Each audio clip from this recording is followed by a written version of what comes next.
ए खुदा, मेरा इंसाफ कर और बेदीन कौम के मुकाबला में मेरी वकालत कर, और दगाबाज और बेइंसाफ आदमी से मुझे छुड़ा, क्योंकि तू ही मेरी कुव्वत का खुदा है। तूने क्यों मुझे तर्क कर दिया? मैं दुश्मन के जुल्म के सबब से क्यों मातम करता फिरता हूँ? अपने नूर और अपनी सच्चाई को भेज, वही मेरी राहबरी करें।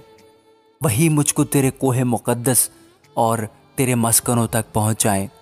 तब मैं खुदा के मज़बा के पास जाऊँगा, खुदा के हुजूर जो मेरी कमाल खुशी है। ए खुदा, मेरे खुदा, मैं सितार बजा कर तेरी सताइश करूँगा। ए मेरी जान, तू क्यों गिरी जाती है? तू अंदर ही अंदर क्यों बेचैन है?